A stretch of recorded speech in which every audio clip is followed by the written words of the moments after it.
అందం, ఆరోగ్యం, ఆత్మవిశ్వాసం అనూస్తో సాధ్యం. ట్రాన్స్ఫర్మేషన్ సర్వీసెస్ పైన ఫ్లాట్ 50% డిస్కౌంట్. అనూస్ సిన్స్ 1982. నాకు అత్త లేదు కానీ అత్త కంటే ఎక్కువ పోరుందండి ఆమెతో. నాకు ప్రతి విషయంలో అన్ని రకాలుగా సాధిస్తుంది. గర్వంగా చూసుకున్నాడు మా అత్తయ్య లేనందువల్ల, కానీ ఆమె నా మెడ మీదకి వచ్చి కూర్చుంటుందండి ప్రతిసారి. పుట్టిల్లు నేనే ఫస్ట్, నేనే ముందు వచ్చాను, నువ్వే తర్వాత వచ్చావని అన్ని రకాలుగా సాధిస్తుందండి. కదమ్మా, ఎటువంటి సమస్యల వల్ల అమ్మాయికి 1 year లోనే విడాకులు అయిందమ్మా? హస్బెండ్ సతాయించేది, అందుకే వాళ్ళని పోరు పడలేక ఆమెను ఈ ఇంట్లోంచి వెళ్ళగొట్టేశారండి. ఆమెకు బ్రష్ పేస్ట్ పెట్టియడం నుంచి ఆమెకు నైట్ పడుకుంటే బ్లాంకెట్ పడుకునే వరకు ఆమె పర్సనల్ గా చేస్తాను. చేయవలసినటువంటి అవసరం లేదు. ఆ మాత్రం మీ భర్తకు అర్థం కాదమ్మా? అన్నయ్యతో సెంటిమెంట్ నాటకం ఆడి నన్ను కొట్టిపిస్తుంది సార్. శ్రవంతి, ఏంటి ఫోన్ చేసావు? ఎప్పుడు చేయండి? అన్నయ్య ఏమైనా పని ఉందా? నాకు బిస్కెట్ వేసుకున్నావు. నువ్వు చేస్తుంది తప్ప లేదా నువ్వు కరెక్ట్ చేస్తున్నావు అనేసరి నీకేమైనా అర్థం అవుతుందా? పిచ్చి మాట్లాడుతున్నావు, తప్పు తప్పు ఉప్పు అని. నాకు అసలు ఏం మనసులు పట్టక నేను అందమైన జీవితం అనే ప్రోగ్రామ్ కి ఒక్కసారి మాట్లాడదామని నేను చేశాను. వాళ్ళెవరు మన గురించి మాట్లాడడానికి? ఇది మన సంసారం, వాళ్ళు ఎందుకు మాట్లాడుతున్నారు?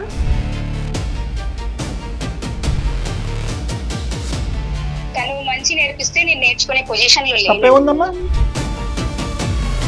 తనకు ఎలాగో పిచ్చి పెట్టి మాట్లాడుతుంది. అసలు ఏ సమస్య లేకుండా అక్కడ మీ దాకా వచ్చింది.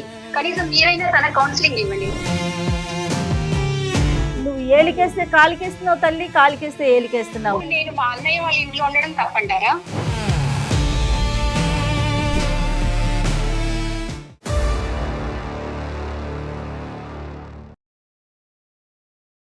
అను స్కిన్ అండ్ హెయిర్ క్లినిక్ సమర్పించు అందమైన జీవితం కార్యక్రమానికి స్వాగతం. నమస్తే కళ్యాణ్ గారు. నమస్తే మేడం. సుప్రియ అనే ఒక అమ్మాయి మనకి మెయిల్ చేశారండి. సుప్రియ. అన్నదమ్ములు, అక్క చెల్లెళ్ళు, ఈ రిలేషన్స్ ఎప్పటికీ విడదీయరాని బంధం ఏదన్నా ఉందంటే బ్లడ్ రిలేషన్. వన్స్ ఒకసారి పెళ్లిళ్ళు జరిగిపోయాక ఎవరి జీవితాలు వాళ్ళకి వచ్చాక కాస్త ప్రయారిటీస్ మారుతాయి. బంధం తగ్గుతుందని నేను చెప్పట్లేదు, బట్ ప్రయారిటీస్ అనేవి మారుతూ ఉంటాయి. సిచ్యువేషన్ తగినట్టుగా మార్పులు చేసుకుంటూ వెళ్ళాలి, అప్పుడే కదండి ముందుకు వెళ్తాం. అలా చేసుకోలేక కన్ఫ్యూజ్ అయ్యి ఎటు బ్యాలెన్స్ చేసుకోలేక ఇబ్బంది పడుతున్న వాళ్ళు మన దాకా వచ్చారండి. సుప్రియ ఒక ఫ్యామిలీ. సో సుప్రియ అనే అమ్మాయి మనకి మెయిల్ చేశారండి. పూర్తి డీటెయిల్స్ తనే మాట్లాడతానండి. సార్ సుప్రియ కాల్ చేయండి.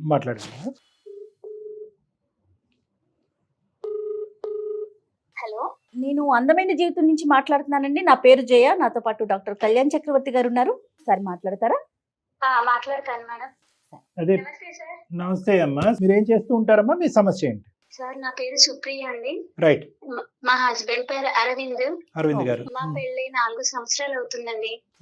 4 years. అతను ఏం చేస్తుంటాడమ్మా? ఆయన సాఫ్ట్వేర్ ఎంప్లాయ్. 2 సంవత్సరాల పాప ఉందండి నాకు. ఓ, మా అత్తయ్య గారు చనిపోయారు. మా మామయ్య గారు టీవీ పేషెంట్ అండి, రిటైర్డ్ ఎంప్లాయ్. ఓహోహో. అంటే మీ పెళ్లికి ముందు చనిపోయారమ్మా అత్తయ్య, లేదంటే పెళ్లి తర్వాత? పెళ్లికి ముందు చనిపోయారు. చనిపోయారు. అరవింద్ కి అన్నదమ్ములు, అక్క చెల్లెమ్మా? అంటే ఒక చెల్లెలు ఉందండి. సమస్య అంతా చెల్లె గురించేనండి. అవునా? అంటే చెల్లె గురించి తప్పు చెప్పడం అని కాదు కదండి. నాకు అత్త లేదు కానీ అత్త కంటే ఎక్కువ పోరుందండి ఆమెతో. నాకు చెల్లెలంటే ఎవరికైనా రక్త సంబంధమే, ప్రేమనే, ఇష్టమే ఉంటది. ఆయన చూపించే ప్రేమ మూర్ఖత్వంగా ఉంటుంది, అది నాకు బ్యాడ్ చేస్తుంది. గర్వంగా చూసుకున్నాడు మా అత్తయ్య లేనందువల్ల, కానీ ఆమె నా మెడ మీదకి వచ్చి కూర్చుంటుందండి ప్రతిసారి. ప్రతి విషయంలో నన్ను చాలా బాధిస్తుందండి. నిజంగా తనకి పెళ్ళయిందమ్మా? ఎంత వయసున్న పిల్ల? ఆమెకు పెళ్ళైందండి. ఆమెకి 26 సంవత్సరాలు. 1 సంవత్సరం ఉన్నదండి వాళ్ళ అత్తగారి ఇంట్లో, డైవర్స్ తీసుకొని వచ్చేసిందండి. అక్కడ కూడా అవునండి. ప్రెసెంట్ మా ఇంట్లోనే ఉంటుంది, ప్రతి విషయంలో డామినేట్ చేస్తుంది. కాదమ్మా, అమ్మాయి విడాకులు అవటానికి అంత త్వరగా విడాకులు అవటానికి కారణం ఏంటమ్మా? అసలు ఎవరిని అర్థం చేసుకోదండి. ఆ అమ్మాయి చెప్పిందే వినాలి. నా పుట్టిల్లు నేనే ఫస్ట్, నేనే ముందు వచ్చాను, నువ్వే తర్వాత వచ్చావని అన్ని రకాలుగా సాధిస్తుందండి. అసలు నిజం చెప్పాలంటే నాకు అత్త లేదు, అత్త కంటే ఎక్కువ పోరండి ఈమెది. అక్కడ అత్తగారింట్లో కూడా అత్తను సతాయించేది, హస్బెండ్ ను సతాయించేది. అందుకే వాళ్ళు గయ్యాలి గంపండి ఒక్క విషయంలో చెప్పాలంటే. అందుకే ఆమె పోరు పడలేక ఆమెను ఈ ఇంట్లోంచి వెళ్ళగొట్టేశారండి. కనీసం ఆ అమ్మాయి తన పర్సనల్ లైఫ్ కూడా పాడైపోయింది అని కూడా అనుకోవట్లేదండి. ఇప్పుడు ఇక్కడికి వచ్చి నన్ను సాధిస్తుందండి. ఏంటమ్మా దీని అంతటి కారణం ఏంటి? ముందుగా చెప్పాలంటే ఫస్ట్ ఆమెను గారాబం ఎక్కువ చేశాడండి మా హస్బెండ్ చాలా మంచివాడు మేడం. తన మీద నాకు ఏ కంప్లైంట్ లేదు. ఓకే. తన ఉన్న సిచ్యువేషన్ ఏంటి అని అంటే ఇటు భార్య అటు చెల్లె. నేను తనకి చాలా రకాలుగా చెప్పి చూసాను, కానీ ఆయన చెల్లెని కదా, అమ్మ లేదు కదా, మనమే కదా ఉన్నది, నువ్వు అడ్జస్ట్ అయిపో అని అంటాడు. ఆమె వల్ల నన్ను చాలా సార్లు కొట్టాడు మేడం. అయ్యో, మీది లవ్ మ్యారేజ్ అరేంజ్డ్ మ్యారేజ్ అమ్మా? Arranged marriage. Arranged marriage. అప్పుడు ఎలా ఉండేవారు అమ్మ? ఈ అమ్మాయి రాకముందు మీరు మీ హస్బెండ్? ఈ అమ్మాయి రాకముందు చాలా బాగున్నారు. ఈ అమ్మాయికి పెళ్లి కాకముందు కూడా ఆ అమ్మాయి బాగానే ఉంటుంది కదా, పెళ్ళైన తర్వాత వెళ్తుంది, సెట్ అవుతుంది అని అనుకున్నానండి. బాగా అంటే బాగా సాధిస్తుంది సార్, నేను చెప్పుకోలేకపోతున్నాను సార్. నో వి అండర్స్టాండ్ అమ్మా, we understand your pain and we appreciate whatever is happening with you. అది మాకు అర్థం అవుతుంది. కొన్ని పూర్వాపరాలు మనం తెలుసుకోవాలమ్మా, ఎందుకంటే లోపం మీ సైడ్ ఏమన్నా ఉందా అనేది కూడా విశ్లేషించవలసిన బాధ్యత. ఎందుకంటే ఇద్దరు ఒకే వయసు ఉండేటటువంటి ఆడపిల్లలు, మీ ఇద్దరు 26, 28 ఆల్మోస్ట్. మీ ఇద్దరి మధ్యన అలా అత్తగారు కోడల్లాగా మీ ఇద్దరి మధ్యన రైవలరీ రావడం అనేది దురదృష్టకరం.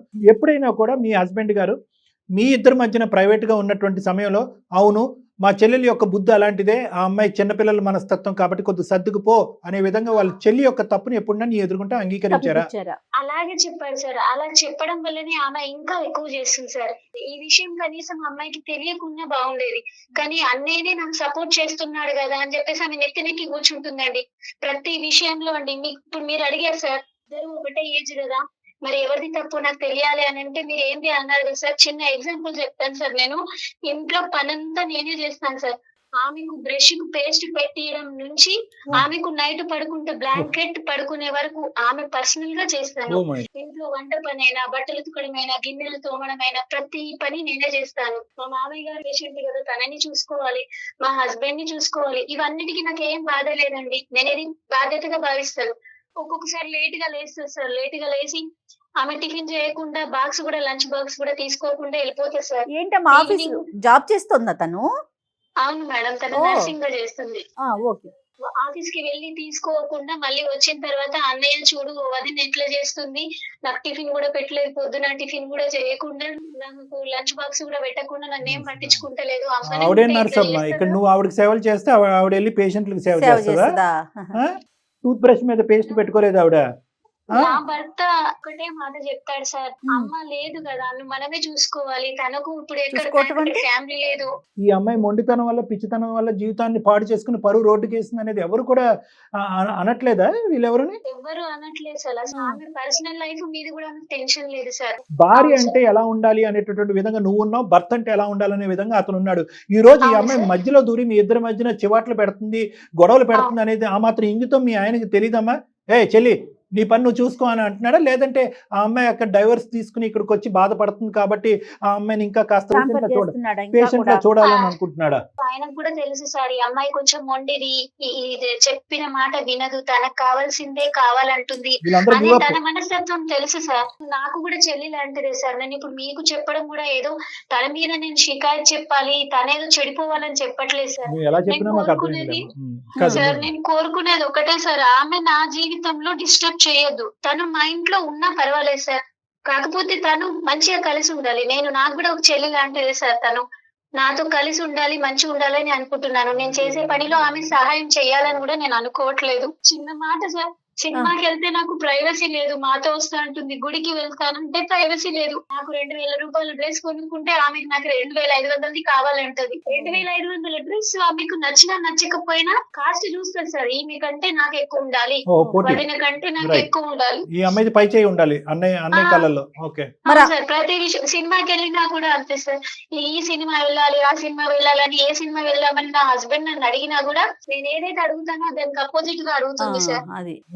ఇంకా ఇలా కూడా చెప్తుంది సార్, నా హస్బెండ్ తో ఉద్యోగం చేయకుండా ఇంట్లోనే ఉంటుంది అని చెప్పేసి ఇలా చెప్తుంది సార్. నేను ఉద్యోగానికి వెళ్తే నా పాపని ఎవరు చూస్తారు, మా మామయ్యని ఎవరు చూస్తారు? బిజినెస్ అమ్మా, తను చదువుకుంది, తను ఒక నర్స్ కింద పని చేసుకుంటుంది, నువ్వు ఇంట్లో పిల్లల్ని చూసుకుంటున్నావు, తప్పే ఉంది. అది బాక్స్ తీసుకెళ్లకుండా, కావాలని తీసుకెళ్లకుండా, తను తప్పు చేసి తను లేవకుండా, తను లేట్ చేసుకొని ఇంటికి వచ్చిన తర్వాత అన్న నాకు వదిన బాక్స్ కూడా పెట్టలేదు, టిఫిన్ కూడా పెట్టలేదు, నేను అంత భారం అయిపోయినా మీకు అని చెప్పేసి అన్నయ్యతో సెంటిమెంట్ నాటకం ఆడి నన్ను కొట్టిపిస్తుంది సార్. చాలా సార్లు ఇలా చేసింది. చెల్లి వైపు వేలెత్తి చూపెట్టాలా లేదంటే అన్నయ్య వైపు నీ భర్త వైపు వేలెత్తి చూపెట్టాలమ్మా?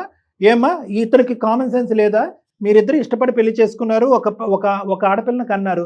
భార్యకి ఇచ్చేటటువంటి స్థానం చెల్లెలు వెనక్కి రావడంతో రివర్స్ యూటర్న్ తిరిగి చెల్లి వెనక్కి వస్తే భార్య స్థానం పోయినట్టేనమ్మా. ఇతని ఇంగితం ఏమైంది, ఇతని చదువు ఏమైంది, ఇతని సంధి ఏమైంది? ఎంతసేపు తన ఆడపడుచుని అనుకుంటుంది కానీ వీళ్ళ హస్బెండ్ చేసేది. ఇప్పుడు ఒకటి సింపుల్ పాయింట్ అమ్మా, ఈ రోజు నువ్వు గట్టిగా అంటే కనుక ఆడపిల్లకి తప్ప, లేదంటే చెప్పేటటువంటి వాళ్ళు లేకపోవటం అన్న. తల్లి లేదు, తల్లి చిన్న వయసులో చనిపోయింది.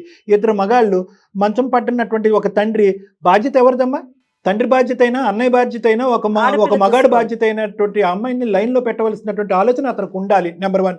నెంబర్ 2, చెల్లింతే అని చెప్పి 3 సంవత్సరాల పాటు ప్రేమించినటువంటి ఒక భార్య కాకుండా పోయింది. ఆ అమ్మాయిని ఎక్కడ పెట్టాలో అక్కడ పెట్టుంటే ఎంత బాగుండేది. వీళ్ళు ఏదైతే పెళ్లికి ముందు తప్పు చేశారో, పెళ్లి తర్వాత ఆ అమ్మాయి విడాకులు తీసుకొచ్చి ఇక్కడ కూర్చున్న తర్వాత అదే తప్పు కంటిన్యూ అవుతుంది. రేపొద్దున మళ్ళీ ఇదే తత్వంతో మళ్ళీ పెళ్లి చేస్తాడు, ఇంకోటి బక్కర అవుతాడు. సో మీ భర్తను కూడా ఇక్కడ మాట్లాడాలమ్మా. ఇక్కడ వాస్తవానికి ఏంటంటే, ఆ అమ్మాయితో మాట్లాడమని చేసావా ఈరోజు ఈమెయిల్, లేదంటే మీ ఆయనతో మాట్లాడమని చేసావా మాకైతే తెలియదు. కానీ ఇక్కడ ఖచ్చితంగా list of people who should be trained. ఎలాగ ఈ అమ్మాయిని పెంచాలి, ఎలా ఈ అమ్మాయిని చూసుకోవాలి, లేదంటే ఈ అమ్మాయి ఒక ఉపద్రవం, కొంపలు ముంచేటటువంటి ఒక ఉపద్రవం మీ కొంపను ముంచుతుంది, రేపొద్దున మళ్ళీ వెళ్ళి ఇంకో కొంపను ముంచుతుంది, అక్కడ కూడా విడాకులు అవుతుంది. తప్పుగా అనుకోకండి. ఈ మనస్తత్వం అనేది చాలా డేంజర్. ఆ మనస్తత్వాన్ని లైన్లో పెట్టవలసినటువంటి బాధ్యత మీ భర్త మీద ఉంది. దానికి ప్రధానంగా అమ్మో నాయనో అని మీ ఆయన భయపడటం ఆగితే అప్పుడు ఈ అమ్మాయిని సెట్ చేసుకోవచ్చు. మీ ఆయనది కూడా ఈక్వల్గా తప్పు ఉందని చెప్పడం నా ఉద్దేశం అమ్మ. తను ఇటు భార్యని చెప్పలేక, అటు చెల్లెని బుజ్జగించలేక, నువ్వు ప్రతిదానికి సర్దుకుని వెళ్ళిపోతున్నావు. మీ ఆయన రెచ్చిపోతున్నాడు. ఏమే ఇలా మాట్లాడుతావు? వయసులో పెద్దనైనటువంటి వదినతో ఇదేనా మాట్లాడేది? నీకు అక్కడ తప్పు చేసి వచ్చి ఇక్కడ పెంట పెడుతున్నావు అని చెప్పి ఆ అమ్మాయికి ఒక మాట చెప్పకుండా నిన్ను కొట్టేవాడు కన్ఫ్యూజ్ అవుతున్నాడు అని అంటావా? అతనేం కన్ఫ్యూజ్ అవ్వట్లేదమ్మా, చాలా క్లారిటీతో వచ్చింది. మన ఆడపిల్ల మన దగ్గరే ఉంటుంది, ఈ ఆడపిల్ల మాత్రం బయట ఆడపిల్ల. అయ్యో రామా, నీ స్థానాన్ని నువ్వు బలపరుచుకో. నువ్వు బ్రష్ల మీద టూత్ పేస్ట్లు పెట్టక్కర్లేదు, టిఫిన్ బాక్స్ లో ప్యాకింగ్లు చేయక్కర్లేదు. ఫోన్ కు ఛార్జింగ్ కూడా నేనే పెట్టాలి సార్, అది కూడా ఓలా చేస్తుంది. నీకంటూ ఒక వ్యక్తిత్వం ఉంది, నీకంటూ కొన్ని హక్కులు ఉన్నాయి, కొన్ని ఆనవాయితీలు ఉన్నాయి, కొన్ని పద్ధతులు ఉన్నాయి. దయచేసి వ్యక్తిత్వాన్ని చంపేసుకుని అలా నీచంగా కిందకి దిగిపోకండి అమ్మా. ఫస్ట్ డే నుంచి నువ్వు అలా మాట్లాడుంటే కనుక ఈరోజు సబ్జెక్ట్ ఇంకో విధంగా ఉండేది. అది ఇక్కడ దాకా వచ్చేదానివే కాదు. మీ ఆయన ప్యాంపర్ చేస్తున్నాడు కదా, నువ్వు ప్యాంపర్ చేసావు. నీ కూతురికి ఇచ్చే టైం కంటే ఈ అమ్మాయికి ఎక్కువ టైం ఇస్తున్నావు నువ్వు. ఇప్పుడు మళ్ళీ నువ్వు ఇంటికి వెళ్ళాక మీ ఆయనతో గొడవ పెట్టుకోమని నా ఉద్దేశం కాదు. ఇక్కడ నీ తప్పు ఉంది, మీ ఆయన తప్పు కూడా ఉంది. ఉద్యోగం చేయమని చెప్పడమే కాకుండా పుట్టింటి నుంచి డబ్బులు తీసుకురమ్మని చెప్పేసి కూడా చాలా గొడవ చేస్తుంది సార్. ఈ తాగుతూ ఒక మాట చెప్పాను, శ్రవంతి మంచిగా పెళ్లి చేసుకొని నువ్వు కూడా హ్యాపీగా లైఫ్ ఉండొచ్చు కదా, మంచి ఉద్దేశంగా మళ్ళీ పెళ్లి చేసుకోమని చెప్పారు. అవును మేడం. అలా చెప్తే దాన్ని నువ్వెవతివి, నువ్వు నన్ను మళ్ళీ పెళ్లి చేసుకోమని చెప్పడానికి నువ్వేందా నాకు చెప్పేది, ఎన్ని రకాలుగా నువ్వు నీకు అసలు ఎంత మాట్లాడడానికి నీకు నోరెట్లు వచ్చింది అని సార్ నాన్న బూతులు తిట్టింది సార్. నాకు ఏ రకంగా చెప్పాలో కూడా నేను చెప్పలేకపోతున్నాను సార్ ఇంట్లో ఫోన్ లో. అమ్మాయికి బూతులు ఒకటే వచ్చేమో, ఏం నర్సింగ్ చేసిందో ఏం నర్సో నాకు అర్థం కావట్లేదు. సర్వీస్ చేస్తా ఉందో. అసలు సున్నితమైన స్వభావం ఉండాలి, ఒక మంచి మనసు ఉండాలి, అద్దం లాంటి మనసు ఉండాలి, కొండంత ఓపిక ఓర్పు ఉండాలి. ఏ క్వాలిటీ లేదు ఆ అమ్మాయిలో. ఆ అమ్మాయి ఏం జాబ్ చేస్తుందో, ఎలాంటి పేషెంట్లను తీసుకెళ్లి హింస పెడుతుందో అక్కడ హాస్పిటల్లో, ధనం అమ్మ అమ్మాయికి. సరే ఇవన్నీ కాదమ్మా, ఈరోజు మేము ప్రత్యేకంగా మీ ఆయనతో మాట్లాడి మీ ఆయన ద్వారా ఆ అమ్మాయిని కంట్రోల్ చేయాలా, లేదంటే డైరెక్ట్ గా ఆవిడకేనా మాట్లాడాలి? అమ్మో, ఇప్పుడు గయ్యల గంప బ్రహ్మరాక్షస్ అవుతుందేమో మేము మాట్లాడాక. అమ్మాయి ఎక్కడుందమ్మా ప్రస్తుతం? హాస్పిటల్లో ఉంది సార్. కల్పమ్మా, ఫోన్ కలిపి ఒక 2 నిమిషాలు తల్లి. ఒకటి, మామూలుగా మీరిద్దరు ఎప్పుడైనా ఫోన్ లో మాట్లాడుకుంటే అసలు మాకు కూడా అర్థం కావాలి కదా, మేము ఉన్నాము అని చెప్పగానే అమ్మాయి పాలిష్డ్ గా మాట్లాడుతుందేమో కదా, అలా కాకుండానే ఆ అమ్మాయి స్వరూపం నిజ స్వరూపం తెలియాలంటే మామూలుగా క్యాజువల్ గా నువ్వు మాట్లాడు. తర్వాత నాకు ఈ పద్ధతులు నచ్చట్లేదు, నేను భరించలేకపోతున్నాను, నాకేదో ఒక తేలాలి అనే ఉద్దేశంతో ఒక సలహా గురించి ఇలా అందమైన జీవితానికి ఫోన్ చేశాను. ఒకసారి ఆ సార్ వాళ్ళు నాతో మాట్లాడుతూ ఒకసారి నీకు కూడా ఫోన్ కలపమన్నారు శ్రవంతి. ఒక 2 నిమిషాలు మాట్లాడాను రిక్వెస్టింగ్ గా, అప్పుడు చెప్పమ్మా. कॉल को होल्ड पे रखा है, कृपया लाइन पर बने रहें। హలో శ్రవంతి, ఏంటి ఫోన్ చేసావు? ఎప్పుడు చేయండి? నీకు ఇష్టమైన కూర చేసిన, ములక్కడ సాంబార్ చేసిన, తిన్నావా? అబ్బో చాలా చేసావు నా కోసం, తినాలే. ఏంటి ఫోన్ చేసావు చెప్పు. నచ్చిందా నీకు? సర్లే, ఏంటి అన్నయ్యతో ఏమైనా పని ఉందా? నాకు బిస్కెట్ వేసుకున్నావు. ఒక మాట చెప్పాలని చేశాను, నువ్వు ఇంట్లో ఎట్లయినా టైం ఇయ్యవు కదా. అసలు ఏం చెప్పాలనుకుంటున్నావు చెప్పు. ఇప్పుడు మన ఇద్దరి మధ్యలో మీ అన్నయ్య నలుగుతున్నాడు. నేను నీకు చాలా అన్నయ్యకి ఏమైంది? అన్నయ్య చాలా బాగున్నాడుగా. అన్నయ్య బాగున్నాడని నీకు అనిపిస్తుంది, నాకు అర్థమవుతుంది. ఒక్క ఒక్కసారైనా నువ్వు కనీసం అన్నయ్య గురించి ఆలోచించినా? నువ్వు చేస్తుంది తప్ప లేదా నువ్వు కరెక్ట్ చేస్తున్నావు అనేసి నీకేమైనా అర్థమవుతుందా? మాట్లాడుతున్నావు తప్పు తప్పు ఉప్పు అని. ఇప్పుడు అన్నయ్య సైలెంట్ గా ఉన్నాడంటే దాని అర్థము సంతోషంగా ఉన్నాడని కాదు శ్రవంతి. నీకు మా అనిపిస్తుంది అన్నయ్య శ్రవంతి, బాధంతా నీ వల్లే అసలు. నేను ఎంత సఫర్ అవుతున్నానని నీకైనా తెలుసు. సరే నువ్వు అది చెప్పకపోయినా పర్లేదు. మంచిగా ఉందాం శ్రవంతి, మంచిగా ఉండు శ్రవంతి ప్లీజ్. మంచిగా ఉండకుండా ఎలా ఉంటున్నాము? ఏం మాట్లాడుతున్నావు ఈ టైంలో ఫోన్ చేసి? నాకు అసలు ఏం మనసులు పట్టక నేను అందమైన జీవితం అనే ప్రోగ్రామ్ కి సార్ వాళ్ళు చెప్తుంటారు, అందరికి సలహాలు చెప్తారు, అందరి భవిష్యత్తు బాగుంది. నేను చూశాను, చాలా సార్లు చూశాను, రివ్యూస్ చూశాను, అన్ని రకాలుగా బాగుంది. ఒక్కసారి మాట్లాడదామని నేను చేశాను. వాళ్ళెవరు మన గురించి మాట్లాడడానికి? ఇది మన సంసారం, వాళ్ళు ఎందుకు మాట్లాడుతున్నారు? అది కాదు పాయింట్. శ్రవంతి, ఒక్కసారి నువ్వు మాట్లాడితే నీకు అర్థం అవుతుంది. ఒక్కసారి నువ్వు మాట్లాడంతే. అసలు ఇవన్నీ నువ్వు ఎలా చేస్తున్నావు? అసలు నీకు ఎవరు చెప్పారు ఇలా చేయమని? అలా చేయమని తనకి ఎవరో అంటే ఇప్పుడు చెప్పారు కదా. ఒకటమ్మా, ఎవరు శ్రవంతి, ఒక్క 1 minute అమ్మా, నువ్వు నర్సువి, నేను డాక్టర్ని. సో కాస్త మన ఇద్దరం ఒక లెవెల్లో మాట్లాడుకోవచ్చు మనం. ఓకే, మన ఇద్దరం మెడికల్ ప్రొఫెషనల్, మన అందరి మీద ఒక బాధ్యత ఉంటుంది. అందులో ప్రధానంగా ఉండవలసింది ఓపిక, ఓర్పు, సహనం అనేటటువంటిది. నీకు ఆ సహనం ఉంది. ఒక 2 నిమిషాలు ఒక సహనంతో నేను చెప్పేటటువంటి 2 మంచి మాటలు వింటామనే ఉద్దేశంతో ఈ స్వేచ్ఛను తీసుకుని నిన్ను మేము బ్యాక్గ్రౌండ్లో ఉండి ఆ అమ్మాయిని మాట్లాడమని చెప్పామమ్మా. తప్పైతే క్షమించు. ఒక్క చిన్న మాట అమ్మా, ఒక 5 నిమిషాలు మాట్లాడావు తల్లి. వదిన అనే మాట అనలేదేంటమ్మా? ఆవిడ మీ వదిన కాదా? 20 సార్లు శ్రవంతి ప్రేమ ఉన్నట్టా? నో అలా అనట్లేదు. జస్ట్ ఒక క్యాజువల్ డౌట్ నేను అడిగానమ్మా. అంటేనే ప్రేమ ఉన్నట్ట, లేకపోతే ప్రేమ కాదు. అట్లీస్ట్ వదిన అనాలి, లేదంటే సుప్రియ అనాలి. ఆ అమ్మాయి కష్టపడి ఒక 2 కూరలు చేసి రుచిగా ఉందా అని అడిగింది. అదేదో బూతుమాటలాగా అది తీసి పక్కన పెట్టు, నాకు బిస్కెట్ వేస్తున్నావు. ఇప్పుడు ఫోన్ చేయని ఆవిడ ఫోన్ చేసి నాతో మాట్లాడుతుంది No, no, madam. అడుగుతున్నాను. అమ్మ నోనో, నేను ఒక్క ప్రశ్న నేను అడుగుతాను. ఆవిడ ఎవరమ్మా నీకు? అది అవుతుంది అంటే తల్లి తర్వాత తల్లి కదా. కాదండి, నాకు అర్థం అవ్వలేదు. తనకి ఏం సమస్య ఉందని అసలు మీ దాకా వచ్చింది నాకు అర్థం అవ్వట్లేదు. అమ్మ ఏమీ లేకుండా అయితే మా దగ్గర వచ్చి ఉండదు కదమ్మా. అసలు ఇప్పుడు నన్ను మా అన్నయ్య ఒక రాణి లాగా చూసుకుంటున్నాడు. అన్నయ్య చూసుకునేవాడు. బయటికి ఇప్పుడు వెళ్ళట్లేదు, మనం హ్యాపీగా ఇంట్లో ఉంటుంది. నేను కష్టపడుతున్నా, మా అన్నయ్య కష్టపడుతున్నాడు. తను హ్యాపీగానే ఉంటుంది కదా. ఏ సమస్య ఉందని నీ దాకా వచ్చింది? నీ గురించి ఏమీ వ్యతిరేకంగా చెప్పలేదు ఆ అమ్మాయి ఒకే ఒక మాట అంది. ఏమండి, నేను ఎంత బాధపడినా, నేను ఎంత అనుభవించినా కూడా ఈ రోజు ఆ అమ్మాయి రేపొద్దున వేరే ఇంటికి వెళ్ళవలసినటువంటి అమ్మాయి కొద్ది సున్నితత్వం అనేది నేర్చుకుంటే మంచిది, కొద్దిగా ఆలోచన అనేది మంచిది, ఒక మానవత్వంతో ఆలోచించడం అనేది మంచిది, కొద్దిగా సాఫ్ట్ గా ఉండాలి ఆవిడ. అది నేర్పించడానికి నేను ట్రై చేస్తుంటే కనుక రామ అంటే బూతులాగా ఈ అమ్మాయి నామే తిరగబట్టడం మొదలుపెట్టింది. రేపొద్దున ఆ అమ్మాయి భవిష్యత్తు గురించి ఆలోచిస్తూ నాకు బాధగా ఉందని చెప్పి నీ భవిష్యత్తు గురించి మాకు చెప్పిందమ్మా. ఓ అంటే ఇప్పుడు తను మంచి నేర్పిస్తే నేను నేర్చుకునే పొజిషన్ లో తప్పే లేను. ఉందమ్మా? నీకన్నా సారీ, తప్పే పెద్దది ఉందమ్మా? కాదు కదా, పెద్దదే కదా ఆవిడ. ఈ రోజు నువ్వు ఒక ఇంటి నుంచి వచ్చేసావు, ఏ కారణం చేసి వచ్చేసావు అనేటటువంటి మాట నేను మాట్లాడిన ఈ రోజు. కానీ అక్కడి నుంచి నువ్వు వచ్చావు అంటే కనుక నీ సైడ్ ఏ తప్పు లేకుండా నువ్వు ఈ రోజు ఇక్కడికి రాలేదమ్మా. రేపొద్దున ఆ తప్పు సరిదిద్దుకోవాలి అనేటటువంటిది బుద్ధి చెప్పేటటువంటి స్థానంలో ఒక తల్లి పాత్రలో నీకంటే 2 years పెద్ద ఆమె. నేను మా అన్నయ్య వాళ్ళ ఇంట్లో ఉండడం తప్పంటారా? నువ్వు ఏలికేస్తే కాలికేస్తున్నావు తల్లి, కాలికేస్తే ఏలికేస్తున్నావు. ఆ అమ్మాయి మాట్లాడేటటువంటి మాటలు మేమేమి బ్లైండ్ గా నమ్మేసి నీ దగ్గర రాలేదు. ఈ అమ్మాయితో నీకు ప్రాబ్లం ఏంటి? ఈ అమ్మాయి ఏమైనా నీకు ఇబ్బంది పెడుతుందా? నాకేం ప్రాబ్లం లేదు కాబట్టి నేను సైలెంట్ గా ఉన్నానండి. తనకేం ప్రాబ్లం వచ్చిందని మీ దాకా వచ్చింది?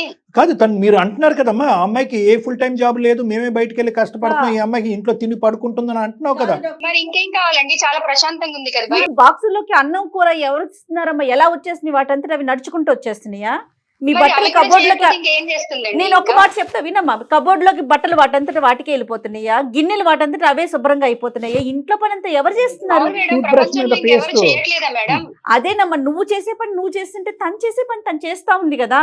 అమ్మ, subject is not about employment. Yes, ఏమండి మేడం గారు, మనం పని సబ్జెక్ట్ ఇస్ గురించి నాట్ అబౌట్ మాట్లాడట్లేదు ఎంప్లాయ్మెంట్. ఇక్కడ. ఈ అమ్మాయికి మీరు వచ్చిన తర్వాత మీ అన్నయ్య మీ వదిన ఎలా ఉన్నారు, మీరు రాకముందు మీ అన్నయ్య వదిన ఎలా ఉన్నారు అనేది మీ కళ్ళకు కనిపించట్లేదా? వాళ్ళు ఇబ్బంది వాళ్ళు పడుతున్నారా? చాలా హ్యాపీగానే ఉన్నారండి. అది మీరు అనుకుంటే ఎట్లాగా? That is something that you are thinking madam. You are thinking it that way. ఇక్కడ మీరు బరువు అయ్యారనో, మీరు అనవసరమైనటువంటి ఇంట్లోకి వచ్చేసి సమస్యలు తెస్తున్నారు అని చెప్పి మేము వేలెత్తి చూపెట్టట్లేదు. ఎవరి పని వాళ్ళు చేసుకుంటే కనుక, ఈడు జోడుగా అందరూ హ్యాపీగా ఉంటే కనుక ఈ కుటుంబంలో ఏమీ లేదు. అంటే కొత్త జీవితాన్ని ప్రారంభించాలి అనే ఆలోచన చేసుకో అని అనటం తప్పమ్మా. అసలు మీకు అలాంటి ఆలోచన అవును లేదా? మేడం, అది నా డెసిషన్ కదా. వాళ్ళు బరువు అయిపోతున్నారా? మా అన్నయ్య ఏ రోజు నేను బరువు అని చెప్పలేదు. ఈవిడికి ఎందుకు బాధ వచ్చింది? దీన్ని బరువుగా ఎలా తీసుకుంటావు తల్లి? అమ్మ అసలు ఏం మాట్లాడుతుందండి ఆవిడ? నువ్వు దయచేసి పెడర్థాలు తీసుకోవద్దమ్మా. ఒకే ఒక సింపుల్ లాజిక్, ఓపెన్ మైండ్ తో ఆలోచించండి. ఈ రోజు ఆ అమ్మాయి మాకు ఏదో కంప్లైంట్ పెట్టింది కాబట్టి మీకు బుద్ధి చెప్పడానికి మేము కాల్ చేయలేదు. మీరందరూ ఫైనల్ గా ఎలా హ్యాపీగా ఉంటారు అనేటటువంటి ఆలోచనతోనే మేము చేసాం. అమ్మ నీకు మీ వదినతో ఏమైనా ప్రాబ్లం ఉందంటే, నాకు మా వదినతో ఏ ప్రాబ్లం లేదో అని నువ్వు అన్నావు, అయినా కానీ గొడవలు అవుతున్నాయి. ఒకటి అర్థం చేసుకో అమ్మా, ఏ కారణం చేత అక్కడ వదిలేసి ఆ ఇల్లు వదిలేసి ఈ ఇంటికి వచ్చావు, అది ఎంత నీ పర్సనల్ అయినా కూడా మీ యొక్క వ్యక్తిత్వం, మీ ఆలోచన వల్ల, మీ తొందరపాటుతనం వల్ల కాదా అది డ్యామేజ్ అయింది ఆ మ్యారేజ్? నా ఒక్కదాని తప్పు ఉండదు కదండి. ఒక్కదాన్ని అనలే కదమ్మా, నేను ఇందాక ఏమన్నాను, ఆవగింజంత ఉండొచ్చు, 10% ఉండొచ్చు, 20% ఉండొచ్చు. ఆ 20% 10% సరిదిద్దుకోవాల్సినటువంటి బాధ్యత ఒక ఆడపిల్లగా నీ నెత్తి మీద ఉంది. రేపొద్దున భవిష్యత్తు వైపు నువ్వు మళ్ళీ పెళ్లి చేసుకుంటావా, ఇలాగే ఉంటావు అనేది నాకు తెలియదు, కానీ ఆ క్యారెక్టర్ అనేటటువంటి మార్చుకోవాలి అనే ఉద్దేశం తల్లి లేనటువంటి ఒక తల్లి పాత్రలో ఉన్న నీ వదిని చెప్తుందమ్మా. దాన్ని ఎందుకు మీరు అవును సార్, తీసుకోలేదు?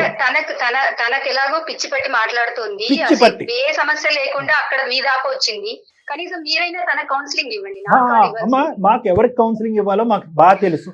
మేము మీ ఇద్దరు సంభాషణలో విన్నటువంటి 10 minutes లో ఎవరి పాత్ర ఏంటి అనేది చాలా క్లియర్ కట్ గా అర్థం అవ్వాలనే ఉద్దేశంతోనే ఆ అమ్మాయికి మేము ఏం చెప్పామంటే, you start the conversation, don't declare that we are in the background. మీ వెనకాతలు ఉన్నామని చెప్పకుండా మాట్లాడు.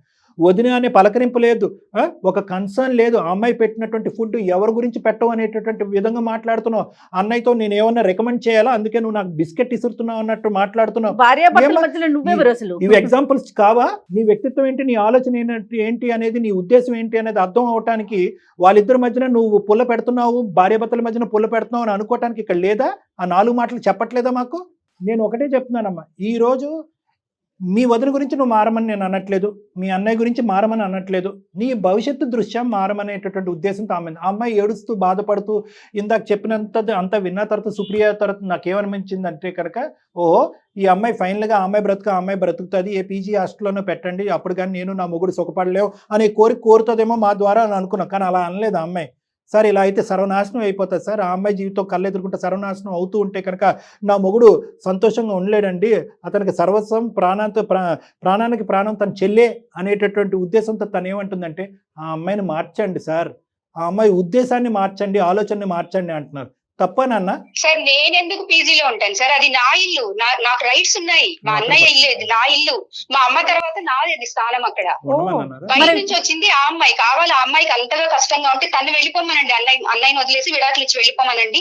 తనకన్నా బెటర్ గా ఇంకా వస్తుంది మంచిగా. అదే ఈ అమ్మాయి ఏమొచ్చి మీకు నేర్పించమంటుంది, మీరేమొచ్చి ఆ అమ్మాయికి నేర్పించమంటున్నారు విడాకులు ఎలా తీసుకోవాలి. అదేలేమ్మా, నువ్వు వచ్చేసావు కదా, ఇంకా అందరినీ వెళ్ళిపోమని చెప్తావు. పెళ్ళన్నా ఒక వ్యవస్థ అన్నా, ఒక నమ్మకం, ఒక పద్ధతి. పెన్నులు ఉంటే కనుక సంతకాలు పెట్టడమే అనుకున్నావు. అంతే. జీవితం ఒక పక్క నుంచి తాలిబొట్లు కట్టించుకోవటాలు, ఇంకోసారి సంతకాలు పెట్టుకుని విడాకులు తీసుకోవటాలా? ఇదేనా వ్యవస్థ, ఇదేనా సాంప్రదాయం? ఓపెన్నెస్ ఉండాలమ్మా మైండ్ లో. నన్ను మాట్లాడే వాళ్ళందరూ నన్ను క్రిటిసైజ్ చేయడానికే పుట్టారు, కామెంట్ చేయడానికే పుట్టారు, కంపేర్ చేయడానికే పుట్టారు. మీరు మాట్లాడితే నన్ను బూతు మాటలు మాట్లాడుతున్నారని చెప్పి ఎందుకమ్మా క్లోజ్ ఎండెడ్గా ఉంటావు? ఓపెన్గా ఉండు. మనుషులు అనేటటువంటి వాళ్ళు, పెద్దరికంలో ఉండేవాళ్ళు, నీ భవిష్యత్తు కోరుకునే వాళ్ళు, నిన్ను ప్రేమించేటటువంటి వాళ్ళు, నీ జీవితం బాగుపడాలని మాట్లాడుతున్నారమ్మా. నీ జీవితాన్ని బాగు చేసేటటువంటి ఎవరికి హక్కు లేదా? భవిష్యత్తు గురించి భయం లేదా? గతం గురించి బాధ లేదా? నువ్వు తెలివైన దానివి అయి ఉండొచ్చు, ఒక నర్సింగ్ ప్రొఫెషన్లో ఉండుండొచ్చు, నలుగురు జీవితాలు ప్రాణాలు కాపాడేటటువంటి స్థానంలో నువ్వు ఉండొచ్చు. కానీ ఇంటర్పర్సనల్ లైఫ్, ఫ్యామిలీని నిలబెట్టుకోవటంలో నువ్వు ఓటమి పాలయ్యావు. ఈరోజు ఓటమి పాలయ్యావు. నీ కుటుంబాన్ని నిలబెట్టడం, బంధాలని పెంచుకోవటం, బాధ్యతలు నిర్వర్తించటం అనేటటువంటి అంశాలు తెలియకుండా పెరిగినటువంటి వ్యక్తి నువ్వు. ఈరోజు నేర్పించేటటువంటి కొంతమంది మనుషులు వస్తే పోండ్రా మీరెవరు అని అంటున్నావు నువ్వు. మీ అన్నయ్య చెప్పడానికి బెబ్బె అంటున్నాడు. బాధగా అనిపించట్లే వెనక్కి తిరిగి చూసుకుంటే? ఆ అమ్మాయి ఎంత ఓపికగా ఉందమ్మా. నేను తల్లిలాగా ఉండటానికి రెడీ అండి, నేను అక్కలాగా ఉండటానికి రెడీ అండి, ఒక మంచి స్నేహితురాల్లాగా ఉండటానికి రెడీ అండి అని చెప్పి అన్ని పాత్రలు పోషించడానికి అదృష్టవంతురాలు అమ్మ నువ్వు. మీ తల్లి తర్వాత తల్లి స్థానంలో ఆ అమ్మాయి టేకప్ చేయడానికి గెట్ లాస్ట్. నేనేంటి ఆ అమ్మాయి జీవితం, అమ్మాయిది నా జీవితం, మా ఇద్దరు వయసు ఒకటి, నేను మా అమ్మ నాన్నకి చేయలేదు, ఈ అమ్మాయికి ఏం చేస్తానని ఒక్క మాట అంటే నీ పరిస్థితి ఏంటి ఈరోజు? 2 నిమిషాలు పడుతుంది ఆ అమ్మాయికి మీ అన్నయ్య చేత నీ వీపు పగలు కొట్టించడానికి. నిజంగా నేను చెప్తున్నాను, ఈరోజు 2 నిమిషాలు చాలు. నా పర్సనల్ లైఫ్ చాలా డిస్టర్బ్ అయింది, అది నాకు తెలుసు. నేను కూడా నా చేతులారా చేసుకున్నాను. ఎక్కడ ఏది నాది తప్పు అని ఎవరు వేలెత్తి చూపిస్తారో అనే ఒక టెన్షన్, నాలో భయం అన్ని ఉండిపోయాయి. నేనే తప్పు చేశానంటే మాత్రం ఒప్పుకోను. సరే నన్ను ఏం చేయమంటారో చెప్పండి. మీకు మీ బ్రదర్ ఎంతో, ఆవిడకి వాళ్ళ భర్త అంతా. ఒక చెల్లిగా నీకు ఎలా అయితే న్యాయం చేయాలో ఆ న్యాయం చేస్తాడు, ఒక భార్యగా ఆవిడకి న్యాయం చేస్తాడు. వాళ్ళిద్దరి మధ్యన నువ్వు వెళ్ళటానికి ప్రయత్నం చేయొద్దు, మీ ఇద్దరు బంధం మధ్యన ఆ అమ్మాయి రావడానికి ట్రై చేయొద్దు. ఈ క్వైట్నెస్ ఉంటే కనుక అతను చాలా నైస్గా బ్యాలెన్స్ చేయగలడు ఈ ఫ్యామిలీని కానీ ఇదంతా. నిజంగా అతను కూడా శాండ్విచ్ అయిపోతున్నాడు. ఫస్ట్ ఆఫ్ ఆల్ వీళ్ళిద్దరూ కూడా నా యొక్క భవిష్యత్తు, నా యొక్క వెల్ఫేరు, నా యొక్క మంచి కోరుకునే మాట్లాడేటటువంటి వాళ్ళు అని చెప్పి please please please remember that you don't have enemies in this family. ఈ ఇంట్లో నీకు అన్న అనే ఒక శత్రువు, వదిన అనేటటువంటి శత్రువు నీకెవరు లేరు. నీ శ్రేయస్సు కోరుకుని, నీ మంచితనం కోరుకునే వాళ్ళు ఉన్నారు. ఇదే నువ్వు ఒక ఇంట్లోకి వెళ్తే అక్కడ ఒక ఆడబడుచు ఉంటే ఆ ఆడబడుచు తన బ్రష్ మీద నువ్వు టూత్పేస్ట్ పెట్టి ఉద్యోగాలు మానేసి పగలనక సాయంత్రానిక వంట వార్పులు చేసుకుంటే, నచ్చకపోతే టైం డిలే అవుతే ప్లేట్లు ఇసిరేసేటటువంటి వాతావరణం అక్కడ ఎలా ఉంటే కనుక ఎంత భయంకరంగా ఉంటుందో ఒక్కసారి ఆ స్థానంలో, ఎందుకంటే నువ్వు కూడా వేరే ఇంటికి వెళ్ళి వచ్చిందాను కాబట్టి చెప్తున్నానమ్మా. ఈ అమ్మాయి అన్నీ నమ్ముకుని అన్నీ వదులుకుని ఈ కుటుంబంలోకి వచ్చిందమ్మా. ఇప్పటి వరకు సుఖ సంతోషాలతోనే ఉన్నారు, ఇప్పుడు కూడా ఉన్నారు. ఎటొచ్చి నీ మనస్పర్ధలు, నీ అనాలోచితం, నీ తెలివి తక్కువతనం అనేటటువంటి కాస్త తీసి పక్కన పెట్టి ఓపెన్ మైండ్ సెట్తో ఇది నా కుటుంబము, వీళ్ళందరూ మంచి వాళ్ళు, నా శ్రేయస్ కోరుకునేటటువంటి వాళ్ళు అనే విధంగా ఆలోచించుకుంటే అంత సెట్ అయిపోయినట్టునమ్మా. ప్లీజ్, ఇది నేను పూర్తి స్థాయిలో నేను ఇక్కడికిక్కడగా న్యాయం చేయలేకపోయినా మీ ఆడబడుచు వినే అంత పరిస్థితి వరకు తీసుకురాగలిగాను. 4-5 మాటలు నిశ్శబ్దంతో ఆలోచించే పరిస్థితికి తీసుకొచ్చాను. ఆ అమ్మాయి ఆలోచిస్తుంది. నేను మానసికంగా నా పెళ్లిలో డ్యామేజ్ అవటం వల్ల ఒక డిఫెన్స్ మెకానిజం వాడుతూ నన్ను ఎక్కడ అందరూ చిన్న చూపు చూస్తారనే ఉద్దేశంతో పైకి లేచేటటువంటి ప్రయత్నంలో అనవసరంగా పరిగెడుతున్నాను నేను. నా మాట అంది కాబట్టి దయచేసి మీ ముగ్గురు కలిపి, అన్నయ్య మీ వారు, మీ ఆడబడుచు, మీ ముగ్గురు కలిపి నా దగ్గరికి ఒక్కసారి రండి. మనం ఒక్కసారి కూర్చొని మాట్లాడుకుంటే పెద్ద విశేషాలు అంశాలు ఏమీ లేవమ్మా. ఇక్కడ కేవలం మిస్అండర్స్టాండింగ్స్ అండ్ కమ్యూనికేషన్ డిఫికల్టీస్ అంతే. మీరు చెప్పిన దాంట్లో ఖచ్చితంగా ఆమె మారుతుందని నాకు 100% నమ్మకం ఉంది సార్. నేను లక్ష్మీదేవి లాగా అనుకుంటాను సార్. థ్యాంక్ యూ అమ్మా. స్రవంతి సార్ ఒకసారి రండి అమ్మా. కలుస్తాం మిమ్మల్ని. ఎక్కడ మీరు హైదరాబాద్ లో ఏ హాస్పిటల్? ఒకసారి మనం మ్యూట్ చేద్దాం కానీ నాకు చెప్పండి, ఏ హాస్పిటల్లో వర్క్ చేస్తున్నారు మీరు? సార్ వచ్చి కలవండి. నేను ఒకసారి వచ్చి కలిస్తే కనుక దాన్ని బట్టి will pave the pathway. Okay, don't worry. All the best అమ్మా. Thank you. ఆ పిల్లేదో ఆలోచనలో పడింది, జస్ట్ ఒక స్టెప్ డౌన్ అయింది. బట్ మీ దగ్గరకు వచ్చి కూర్చుంటే కౌన్సిలింగ్ లో మాట్లాడితే ఇంకాస్త ఆలోచన రావచ్చు. తప్పకుండా మేడం. రైట్ కళ్యాణ్ గారు, మరో ఎపిసోడ్ లో మళ్ళీ కలుద్దామండి. నమస్తే.